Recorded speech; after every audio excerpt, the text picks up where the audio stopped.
All right, I sure am winging it this morning. Why? Why do you say that? Toddlers and bedroom assignments and everything. You know, I gotta say, there is in no way, shape, or form that I envy you about that. You know, I know that one day, you know, you're gonna like come to their graduation, Bern. I will. And you're gonna be like, remember when they were 3 years old and you had red eyes in the morning because you fought with them to sleep in their own bed all night long? Okay, so here's my only piece of advice. Yes. Work hard to remember it, maybe? Okay. Sounds good. Only because you know what? On that graduation day, you're going to be crying so hard. And I will be too. I'll be like, oh, look, they grew up. Yeah. But it's going to be more to you because you'll be like, where did the time go? Yes. Yeah. I hope you have a pretty cane. Our panelists, Warren Caudle and Carol Ross, join us this morning. Good morning. Hey. Good morning. Oh, hello. We all got the hot headphones. Where are we? Are we good? Yeah, we're good now. Let's see. I think we're good. Sounded like Shamu. All right. Hey, stop calling me that. All right. So North Korea it was says the beautiful dolphins. It's going to respond with nuclear force if the U.S. tries to remove Kim Jong Un from power. Where is this in terms of priority for the White House? Is it even on the radar at this point with everything else going on? Carol, we'll start this morning with you. Good morning. Well, I was recalling the interview that I believe 60 Minutes did, and they repeated it a couple of weeks ago or a month ago or so with the latest defector, and he was pretty high up in the government. Mm-hmm. And of course, he chronicled the horrible ways that Kim Jong Un keeps everybody in line up there. And they're all afraid of their own shadows, and so it's really difficult. I mean, then, just on a whim, he, horribly executes a cousin or whatever. So it's really difficult. And he said normally this guy who was a defector, and he had a lot of, I suspect that they've been debriefing him quite deeply. And he said that normally when they let someone like him, who is a former higher up in the government, leave, they usually keep one child, especially a son. Back in Korea, they keep one child back there so that they will not defect. Well, this one time they relented and let the whole family come out. They talked to him about doing a Disneyland vacation or Disney World or something, some credible reason, and they all got out. And now he is talking to our government and giving them a valuable intel. I did think it was interesting where he was like, I'm almost scared to tell you where I am. They're... Exactly. Well, he didn't really give, they don't really know where he's being debriefed, but he has a lot of valuable information. I would suspect that there are many people within the government who understand their precarious situation. I hear a little more rumbling. I've gone on some websites, and there is a little more. The Chinese are massing troops on the border.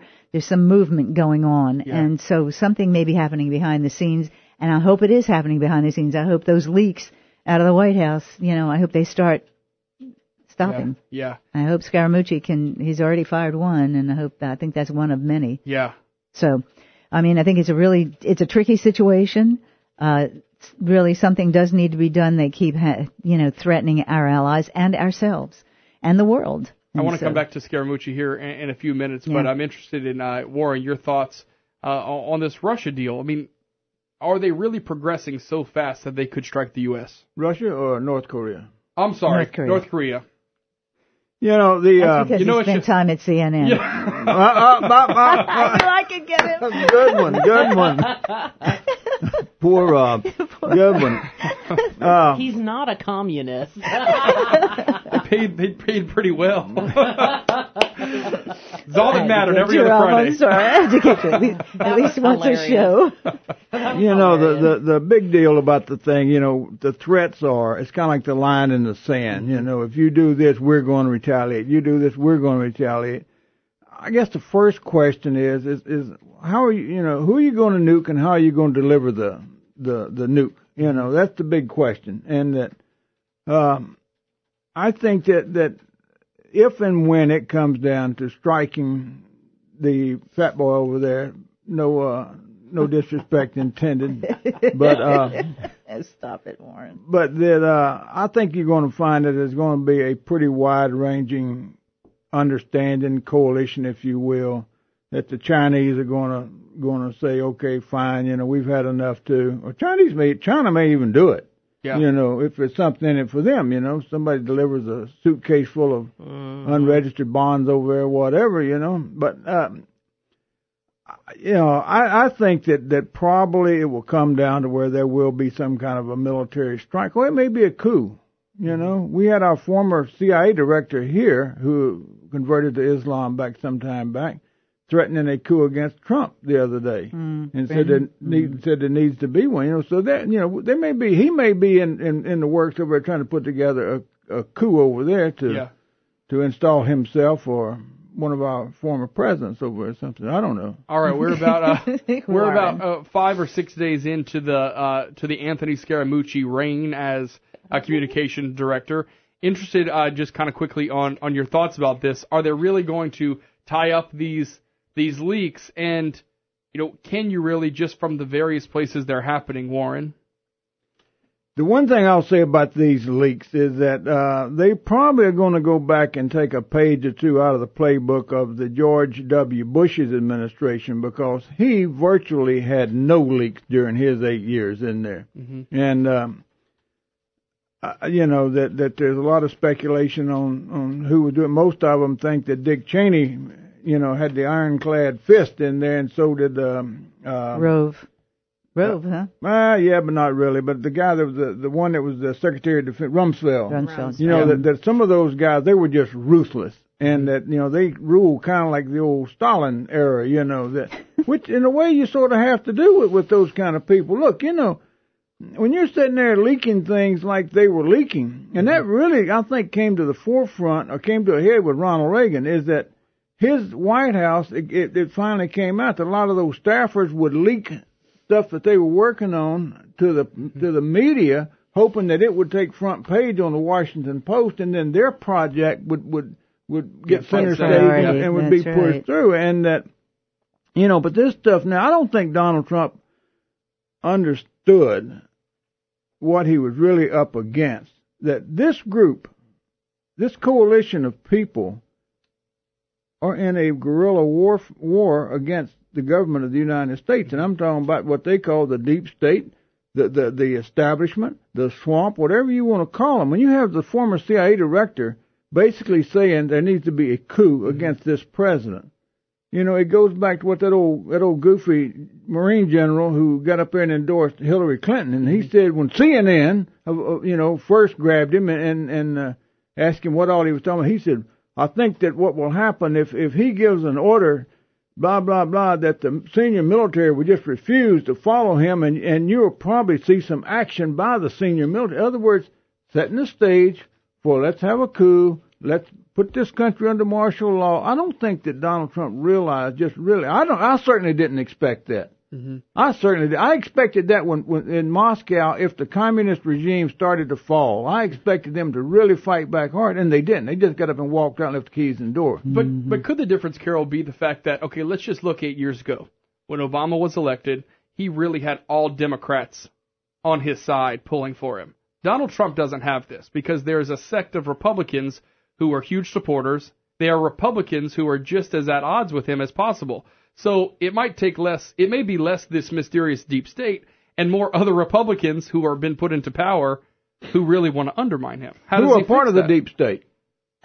Those people are part of the deep state. Oh, I got you. Okay. Yeah, that's exactly right. This is all of a sudden like the Rougarou. No one knows what it is, hasn't seen it or what, but... Well, it's pretty obvious what it is. It's the insiders who like their little games the way they have them right now, who like their little earmarks, who like their little perks, who likes everything that they have going for themselves and nothing going for us, for the outsiders.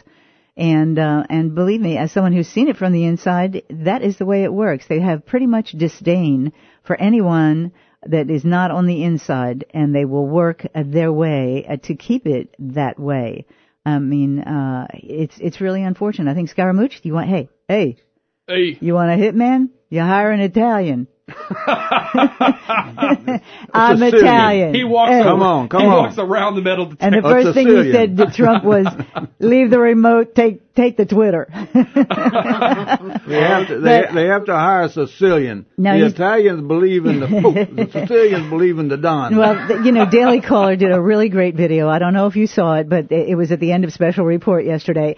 Why Scaramucci and Donald Trump are so similar, and all they did was show their hand movements and their gestures, and it was like they side by side. It was absolutely. I love this White House. It was phenomenal. The hand gestures and it was amazing. I think they are very similar in a lot of ways, and coming from where they came from, New York boys, and I think they can relate to each other a heck of a lot more. And Scaramucci will not take any prisoners. I mean, something needs to be done, and Spicer came more from the establishment wing of the party. And Trump doesn't trust that wing of the party with good reason. They have tried to undermine him at every step along the way. We'll wrap up this with a one-word answer. That I can tell you. Okay, here we go. That I can tell you. This I can tell you. Should Reince Priebus be worried about his job? Yes or no? Yes. Carol?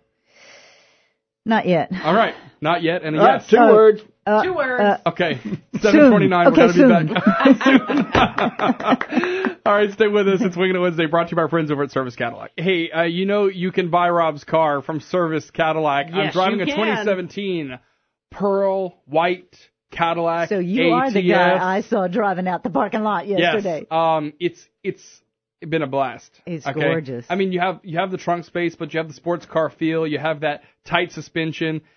It's great. Hey, you can find it over at Service Cadillac with plenty 2017s, even some demos to look at, great deals to be had over at 1212 Ambassador and 1214 Ambassador. Buy Bob. What's your name, Bob? Rob? What's my name?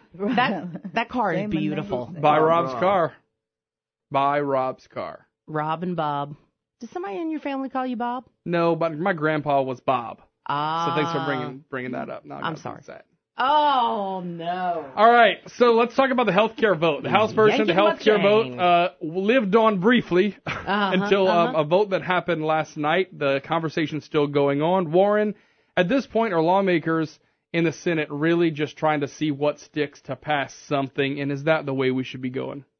I wouldn't say it's not the way we should be doing. I think they are trying to at least get something going. I mean, what just surprises me to absolutely to no end is you got these 2 female senators up there who voted for the repeal a few years ago, and now they come back and refuse to vote to even have a discussion on it. I mean, let's get serious. This thing is not going to work. They delayed the implementation of the Affordable Care Act for 4 years or something? And then when it started to be implemented, it hasn't been implemented. There's so many people have lost insurance who formerly had it. And on and on and on. I mean, this thing is a train wreck, not ready to happen. It's already happening. And that to sit there and just say, well, we're not even going to discuss it, it's just beyond me. I don't understand it. But, they need to get together and do something. They need to at least have discussions on it, which is what this bill was. Let's agree to start talking. And then we don't even want to do that. Yeah. It kind of reminds me of the Paris peace accords with the Vietnam War, where they spent like 4 months arguing about the shape of the table that they were going to sit at, I mean, it's the same old kind of thing. It's just stall, and let's see who can get to the microphone first. And, I don't know. I miss the days of Jesse Jackson, when he went to the White House to meet with the president. And so when he came out and they said, what did the president have to say? He said, well, I actually didn't meet with the president. I met with Hillary Rodman Clinton. Rodman. Yeah. And, but it's such a circus. And the bad thing, but they're going to come back. They're already coming back and asking for your money and telling you why. If we don't get your money, then we don't be able to push through our reforms and all this, that, and other. Or we got to be able to stop Trump. Give me your money. I got to stop Trump.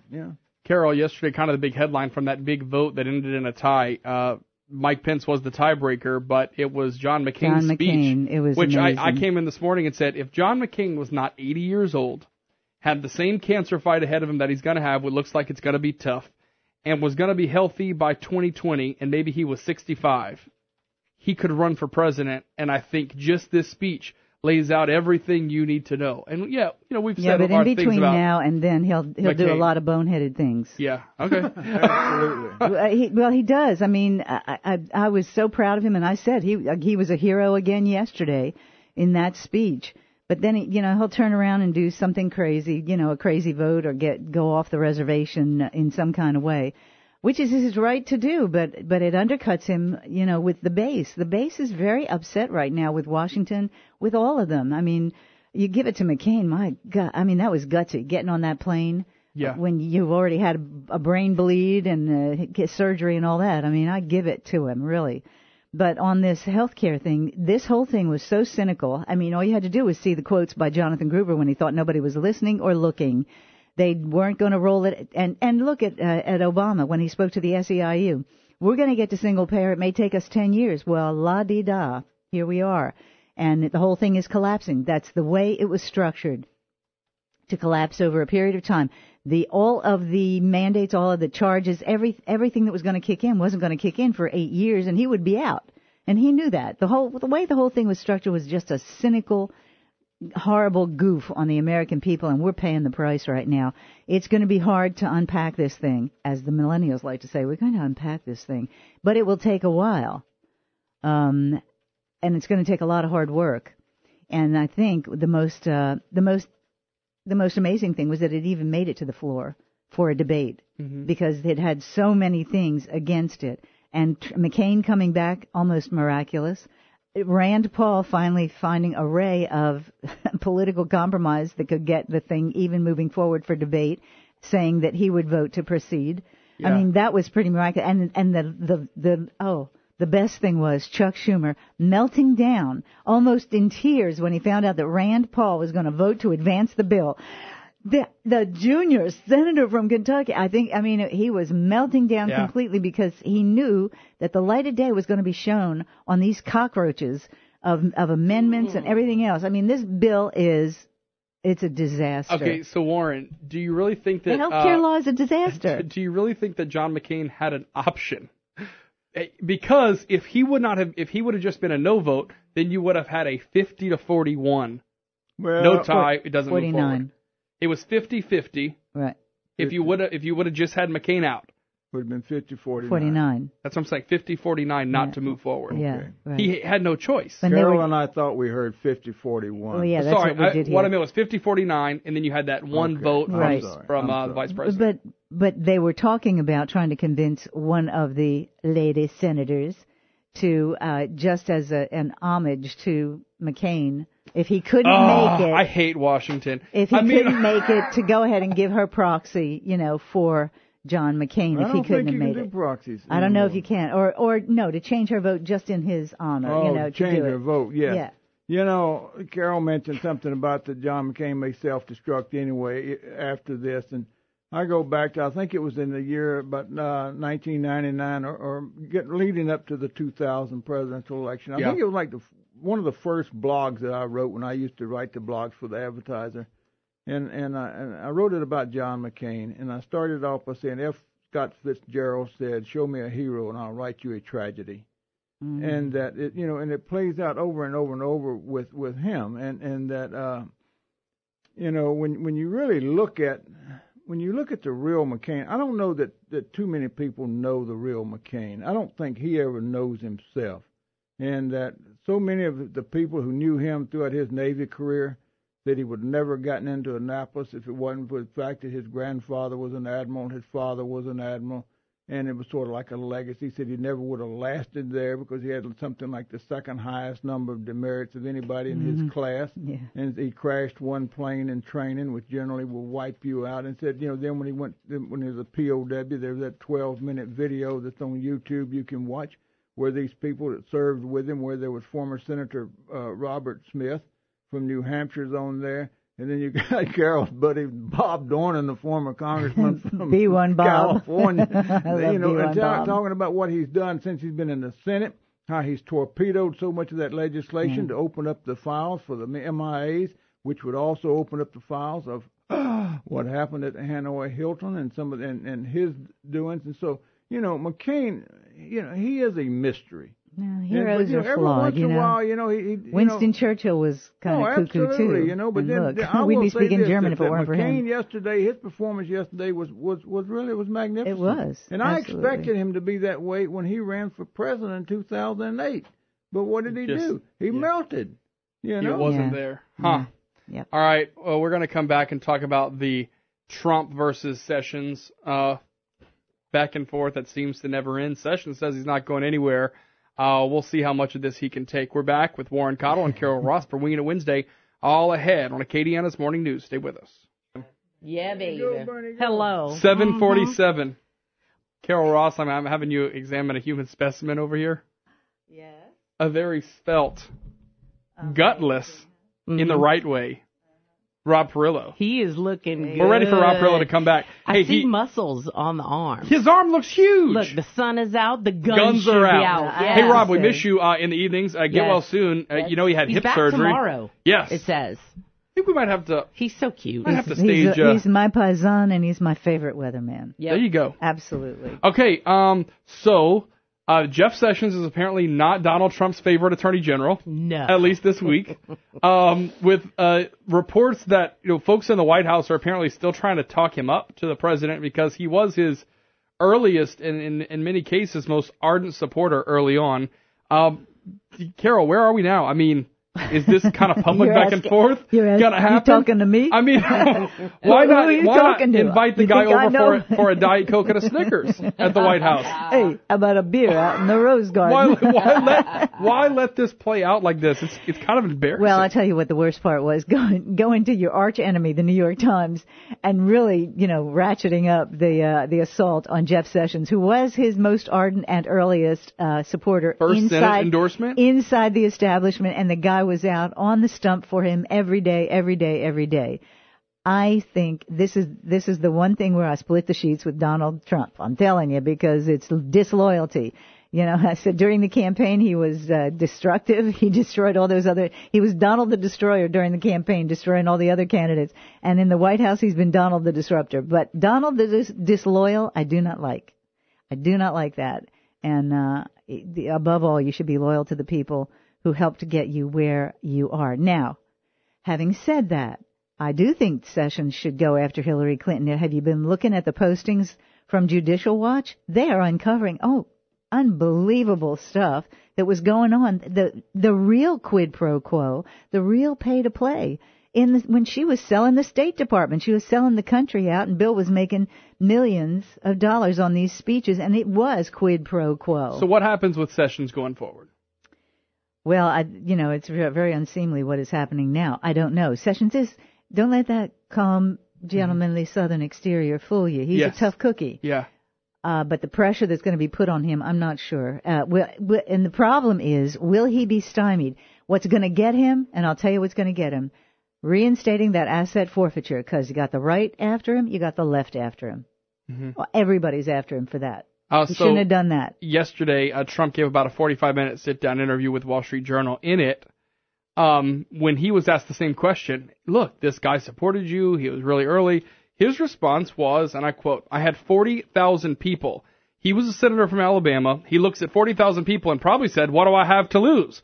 So it's not like some great loyal thing he did on the campaign trail. Really kind of downplaying it. But like you said, Sessions kind of stuck his neck out because Sessions was the establishment before. Yes, he was. Warren, your thoughts? He did stick his neck out, but I keep going back to the dark ages of history, to Ronald Reagan, when people said, that he just summarily just dismissed people and forgot about them when he walked out the door. And as most people said, that was their job. They had a job to do. Their time came. Their time went. You move on. You don't sit there and live in the past. And that, I think that is truly the mark of a real leader, is that you don't sit there and play favorites. You don't sit there and cry over spilt milk and do all of those things. You understand that there's a big picture and that we got to look at. I do think that I was appalled when Sessions recused himself over the this so-called Russian investigation. Mm-hmm. And what is even worse than that, I said if they were going to have an investigation into any of that, let's have an open book investigation of our dealings with Russia, everybody in government, government to government, you name it, and especially with the former Secretary of State and the Clinton Foundation. Throw it all out there, as Carol just got through alluding to. You know, my God Almighty, the criminal stuff that they did. If you put it, I don't know that they make a flash drive with enough gigabytes to hold all of it. It would fill countless number of trailer trucks if it was in print. Well, look, when Bill Clinton was president, look at the wheeling and dealing they did. I mean, when they allowed Loral to sell missile guidance systems to the Chinese. Of course, they never do this stuff direct government to government, right? It would be illegal. Right. So they always have a go-between. And what can the go-between do? The go-between can kick back from the contract, from the big juicy contract. Same thing on the uranium deal. Went through a Canadian guy. What did he do? He kicked back. Obama did it too with David Kaiser and Solyndra. He was a bundler, got the bailout for a company that was already going bankrupt. So, the Democrats, they have nothing they have a lot to hang their head about. I'm just interested in both of your thoughts. And I want Sessions to go after the Clintons. Yes, I do. The criticism that, the biggest kind of outspoken public enemy of Trump himself through his tweets and everything else has been the media, has been different circuit courts of appeal, and Jeff Sessions, all who purport to work independently. Are they really all teaming up against Trump? Is that even possible? No, I don't think they are. I think, they asked Sessions, I think it was your friend from Minnesota, Al Franken. My friend! Asked Sessions if he would, Jesus. if he would, if he would prosecute the President of the United States if the President was caught doing criminal acts or something. Yeah. He said, no one is above the law, and of course I would, blah, blah, blah. And I think he's tried to walk a fine line. But on the other hand, you cannot appease that damn bunch. You can't. They're in a guerrilla war against you. And that. Yeah. It's just like saying that when in the days of Hitler that you went in there and you volunteered to lead the tourists to Auschwitz. Knowing you're going to be one of them. Yeah, I don't blame Trump for being upset with Sessions and all of everything that's going on. I don't blame him for that, but I think he needs to be a little more judicious and, use Twitter a lot, but use it for your policy. And now not there's so much positive to talk about. Exactly. So much positive. I agree with that. He's but stepping now on his own PR. But now it's almost too late for Sessions to turn around and do a 180-degree turn and now open up a bunch of investigations and all that because, the media would just, who cares what the media wants to do? Do it. Do it. Start indicting. It's 7:54. Wingin' It Wednesday brought to you each and every week by Service Cadillac, 1212 and 1214, Ambassador Caffrey. It's Wash It Up Wednesday, and if you want a car wash with a show, that's where you need to go. There are lights. There's all kinds of excitement, and then you have a clean car. And it's fast. Look, whether you're trying to entertain the kids for a couple of minutes during the summer, right, the kids will be happy. Yeah. Or you got to go to a meeting and you got to pick somebody up. But don't let the kids out of the car. No, that would that would roll the windows up. That would be why I don't have children. No, what you do is after you get a bad report at school, yes, you say we're going to the car wash, and then about halfway through, are you going to talk back again and start rolling that window down? No, I won't. No, Mommy, no. Just kidding. I never did that. CPS, get off my back. All right, it's 7:55. Stay with us.